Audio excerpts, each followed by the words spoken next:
Hi everyone, welcome to KM Words Only. In this video, I will discuss some questions on the basis of Novingial condensation reaction. In the last video, I have discussed this reaction mechanism in very detail. आपने अगर वो reaction नहीं देखा होगा तो वो देखने के बाद ही ये क्वेश्चन प्रैक्टिस करना, तभी हेल्पफुल होगा. आपका जो रिएक्शन के लिए अंडरस्टैंडिंग है और अच्छी हो जाएगी.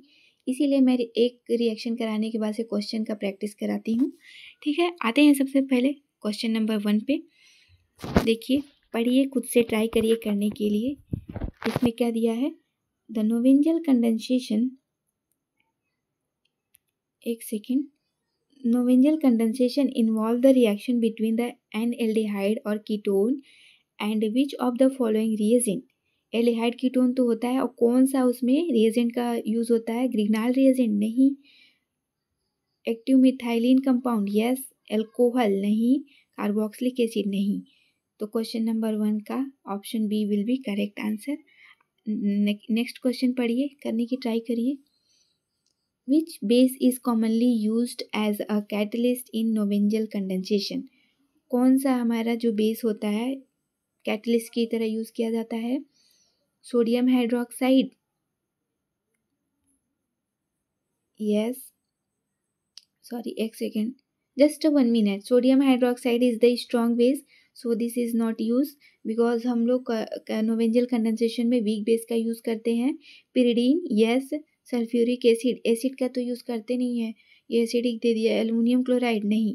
तो हमारा क्वेश्चन नंबर 2 का option B will be correct answer. Now come to the next question. The primary product of Knoevenagel condensation reaction is. इसमें जो हमारा प्रोडक्ट का फॉर्म होता है वो क्या होता है? Beta, alpha beta unsaturated compound. देखिए, डायरेक्टली हमने अभी तुरंत रिएक्शन की है तो फर्स्ट देखते ही हमको रिएक्शन टिक मतलब ऑप्शन टिक कर दिया हमने. इसमें सब पहले बात तो कोई भी आप रिएक्शन पढ़ते हो, कोई भी क्वेश्चन पढ़ते हो तो उसके सारे ऑप्शन को देखना बहुत ही ज़रूरी होता है, क्योंकि हो सकता है उससे भी अच्छा एक ऑप्शन दे रखा हो. बीटा हाइड्रोक्सिल एल्डिहाइड नहीं, ये तो फॉर्म नहीं होता. बीटा कीटो एस्टर नहीं, ये भी नहीं फॉर्म होता. Alpha beta unsaturated carbonic compound, हाँ ये फॉर्म होता है. एल्डोल भी नहीं फॉर्म होता. तो क्वेश्चन नंबर यहाँ नहीं दिया है, क्वेश्चन नंबर 3 था ये. इसका option C will be correct answer. Next question देखिए, क्वेश्चन नंबर यहाँ पे नहीं पढ़ा है अभी, आगे से शायद वो क्वेश्चन नंबर दिखे. यहाँ पे कुछ मिस्टेक हो गया था, क्वेश्चन नंबर यहाँ पे नहीं दिखा रहा है. तो देखिए, the Knoevenagel condensation proceed best when the methylene compound used has. जो मिथाइलिन कंपाउंड हम यूज़ करते हैं नोवेंजल कंडेंसेशन में वो बहुत ही यूज़फुल होगा. कब होगा? बेस्ट माना जाएगा जब उसके साथ में इलेक्ट्रॉन विड्रॉइंग ग्रुप होंगे. नो इलेक्ट्रॉन विड्रॉइंग ग्रुप नहीं, ये तो नहीं होगा. 1 इलेक्ट्रॉन विड्रॉइंग ग्रुप नहीं, ये भी नहीं होगा. 2 इलेक्ट्रॉन विड्रॉइंग ग्रुप यस. मतलब कि अगर यहाँ पे 2 इलेक्ट्रॉन विड्रॉइंग ग्रुप है तो जो हमारा न्यूक्लियोफाइल का फॉर्मेशन होता है वो बहुत ही ज़्यादा स्टेबलाइज होगा. इस वजह से ये वाला ऑप्शन सही हो जाएगा. 3 इलेक्ट्रॉन विड्रॉइंग ग्रुप नहीं, 3 भी नहीं लेंगे क्योंकि यहाँ पे 3 लेने के बाद से क्या हो जाएगा, बहुत ही ज़्यादा हिंड्रेंस हो जाएगा. इस वजह से वो हम प्रीफर नहीं करते. 2 इलेक्ट्रॉन विड्रॉइंग ग्रुप ही होने चाहिए. इलेक्ट्रॉन विड्रॉइंग ग्रुप किसको बोलते हैं? देखिए, यहाँ पे CH2 यहाँ पे था ना, और इसके साथ में लगा हुआ था COOR और एक और यहाँ पे था COOR. इसी को बोलते हैं क्या? Electron withdrawing group. ये दोनों हैं इलेक्ट्रॉन विड्रॉइंग ग्रुप, दो हैं. इस वजह से 2 इलेक्ट्रॉन विड्रॉइंग ग्रुप वाला यहाँ पे मिथाइलिन कंपाउंड बहुत ही बेस्ट माना जाता है. ठीक, अब आते हैं नेक्स्ट क्वेश्चन पे.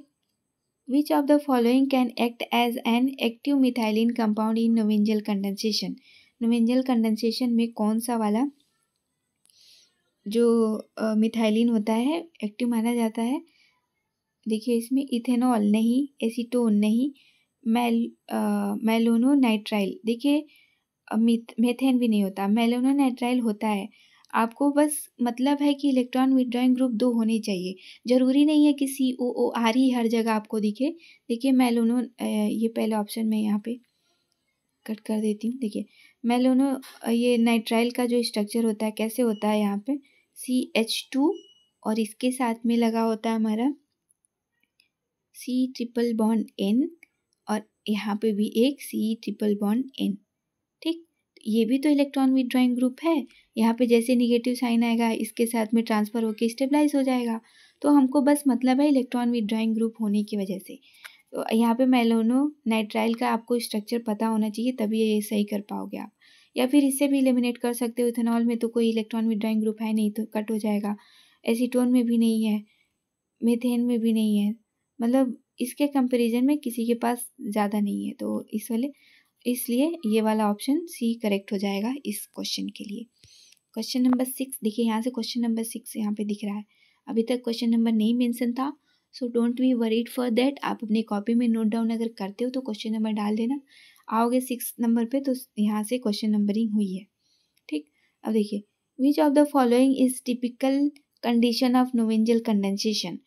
नोवेंजल कंडेंसेशन के लिए कौन सा वाला जो कंडीशन है बहुत ही बेस्ट माना जाएगा। स्ट्रॉन्ग एसिड कैटेलाइज नहीं, weak base catalyse and heat yes, photochemical activation no, radical initiator no. So option number B will be correct here. पहले तो वीक बेस लेते हैं, डीप्रोटोनेशन का काम करता है, और लास्ट में डी कार्बोक्सिलेशन होता है, CO2 का रिमूवल होता है, उसके लिए हमें हीट की ज़रूरत होती है। इस वजह से option B will be correct answer. 7 number question देखिए, Knoevenagel reaction is often followed by, कैसे फॉलो मतलब होता है, मतलब ये रिएक्शन का ऑप्शन आप पढ़ोगे तो समझ पाओगे कि ये पूछना क्या चाह रहा है। देखिए, कैनिजारो रिएक्शन नहीं, इससे कहाँ होता है। परकिन रिएक्शन नहीं, डी कार्बोक्सिलेशन हाँ, हमारा जो रिएक्शन प्रोसेस होता है उसमें लास्ट वाले स्टेप में डी कार्बोक्सिलेशन होता है, इसलिए option C will be correct here. Hydroboration नहीं, यहाँ पे हाइड्रोबोरेशन कहाँ से आ गया। तो क्वेश्चन नंबर 7 का C will be correct option. Question number 8 read करिए, ट्राई करिए खुद से करने के लिए। क्या दिया है, in the Knoevenagel condensation the base activate the methylene compound by. कैसे बेस की वजह से जो हमारा मिथाइलिन है वो क्या हो जाता है, एक्टिवेट हो जाता है। देखिए किस लिए माना जाता है, यहाँ पर जो हमारा बेस होता है अपनी इलेक्ट्रॉन डेंसिटी को हाइड्रोजन को ट्रांसफ़र कर देता है। जैसे मान लीजिए हम यहाँ पे ड्रॉ करें एक, यहाँ पे COOR है और यहाँ पे भी ऐसे ही COOR है, ठीक। और इस वाले हाइड्रोजन को मैं यहाँ पे ऐसे बना दूँगी, मान लीजिए कि ये हाइड्रोजन है, ठीक। और हमारा बेस क्या होता है RN, और N पे क्या होते हैं, 2 लोन पेयर्स होते हैं, ये 2 लोन पेयर्स, ठीक। तो ये हाइड्रोजन को देता है और हाइड्रोजन इस CH को दे देता है अपनी इलेक्ट्रॉन डेंसिटी। तो यहाँ पे जो निगेटिव साइन क्रिएट होता है वो क्या हो जाता है, स्टेबलाइज होता है। तो इसमें पूछा है Knoevenagel condensation is best activates methylene compound by deprotonation. Hydrogen का रिमूवल होता है, उसी को बोलते हैं क्या, डीप्रोटोनेशन, ठीक। तो हमारा option B will be correct for question number 8। अब आते हैं नेक्स्ट क्वेश्चन पे, which type of aldehyde react faster in Knoevenagel condensation reaction.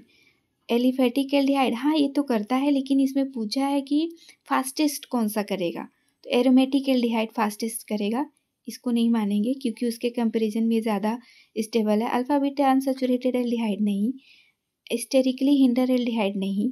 तो क्वेश्चन नंबर 9 का option B will be correct answer.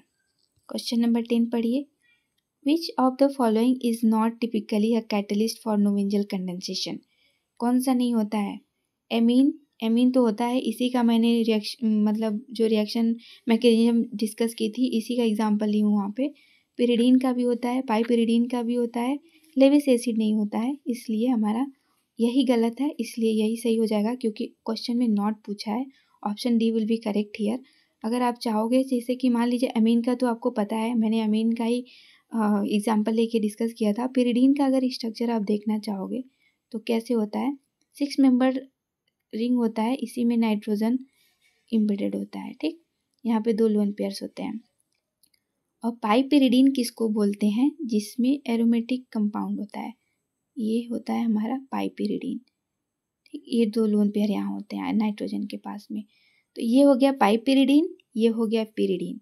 तो ये दोनों क्या हैं, बेस हैं जो यूज़ किए जाते हैं, वीक बेस की तरह काम करते हैं, इसलिए ये भी यूज़ किए जाते हैं नोवेंजल कंडेंसेशन के लिए। सिर्फ हमारा लेविस एसिड तो नहीं किया जाता, इसलिए option number D will be correct here. 11th पढ़िए, the Knoevenagel condensation between benzaldehyde and malonic acid form. जो हमारा नोवेंजल कंडेंसेशन होता है बेंजल्डिहाइड और मेलोनिक एसिड फॉर्म कर benzaldehyde and malonic ester forms, मतलब ये दोनों मिलते हैं तो क्या फॉर्म करते हैं ये पूछ रहा है यहाँ पे। ठीक, तो इसमें देखिए, मान लीजिए हमारा बेंजल्डिहाइड अगर मैं ड्रॉ करती हूँ, ये हो गया बेंजल्डिहाइड, ये हो गया बेंजल्डिहाइड, और मेलोनिक एस्टर जो भी हमारा एस्टर, एक सेकेंड ये थोड़ा बैटरी इसका डिस्चार्ज हो रहा है।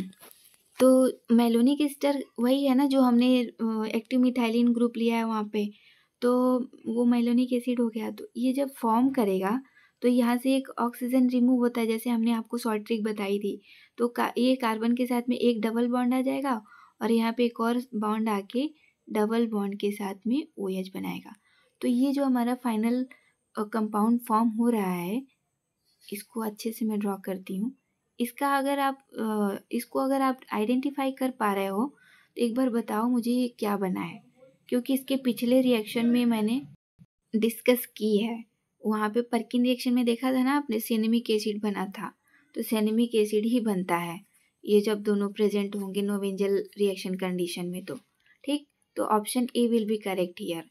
हमें क्या पता था, हमें स्ट्रक्चर पता था बेंजल्डिहाइड का, मेलोनिक एस्टर का स्ट्रक्चर पता था, तो हमने उसको पता कर लिया ड्रॉ करके कि फाइनल प्रोडक्ट बन क्या रहा है। तो option number A will be correct here.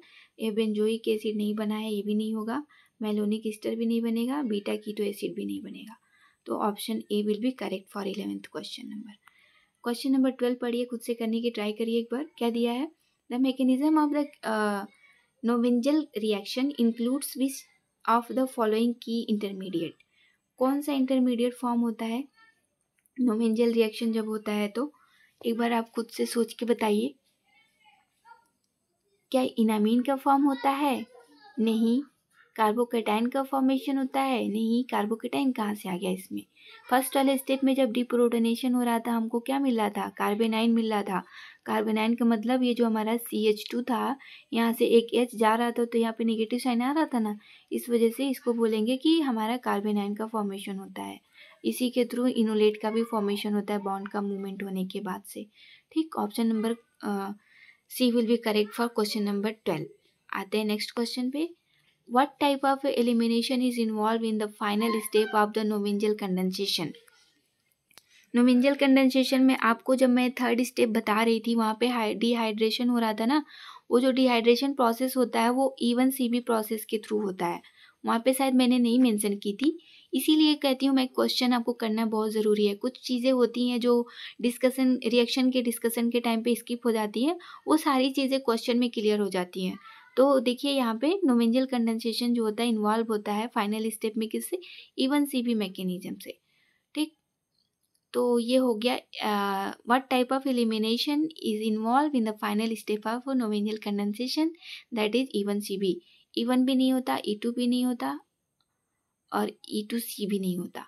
Question number 13 का option C will be correct answer. अब हो गया क्वेश्चन नंबर लास्ट। ये क्वेश्चन नंबर 14 कुछ अजीब तरीके से लिख गया है, आप अच्छे से लिख लेना। ठीक, क्वेश्चन को रीड करिए, मेन हमारा क्वेश्चन सॉल्व करना है, कैसे क्या लिखा है इस पर ज़्यादा ध्यान देना नहीं है।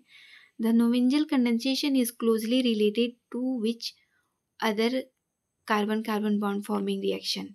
मतलब कि ये जो नोवेंजल कंडेंसेशन होता है किसके साथ में क्लोजली रिलेटेड होता है, मैंने रिएक्शन के करवाते टाइम पे भी आपको बताई थी।